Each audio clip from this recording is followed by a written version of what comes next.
ಇದಾಗಿದ್ದೀರ. ಕೆಟ್ಟು ಹೋದ್ರೂ ಏನು ಪ್ರೀತಿ ಜಾಸ್ತಿ, ಪ್ರೀತಿ ಜಾಸ್ತಿ. ಫಸ್ಟ್ ಸೆಕೆಂಡ್ ಅಂದ್ರೇ ಏನು ದೇವರಿಗೆ ಗೊತ್ತು. ನಾನೇನು ಕೇಳೋಕ್ಕೂ ಅಧಿಕಾರವೂ ಇಲ್ಲ. ಬೆಳಗ್ಗೆ ಅದೇ ಡಿಸ್ಕಸ್ ಮಾಡಿ ಹೇಗಪ್ಪ ಈ ಥ್ರೂ ಔಟ್ ಬೈಬಲಲ್ಲಿ ಎಲ್ಲಾರ್ದು ನೋಡಿದ್ರೆ ಸೆಕೆಂಡ್, ಥರ್ಡ್, ಫೋರ್ತ್, ಸನ್, ಡಾಕ್ಟರ್ ಎಲ್ಲರನ್ನೂ ಬ್ಲೆಸ್ ಮಾಡ್ತಿದ್ರೆ ಏಕೆ ಗೊತ್ತಿಲ್ಲ. But is plan is different. First is different, second and third is different. Very blessing ಆಗಿ ಬೇರೆ ರೀತಿಯಾಗಿ ಬೆಳೀತಾರೆ.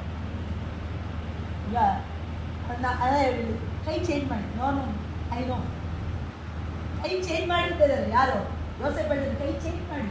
Please bless the first child, please bless the first child. No I know, ನನಗೆ first ಅಲ್ಲಪ್ಪ ಇವನೇ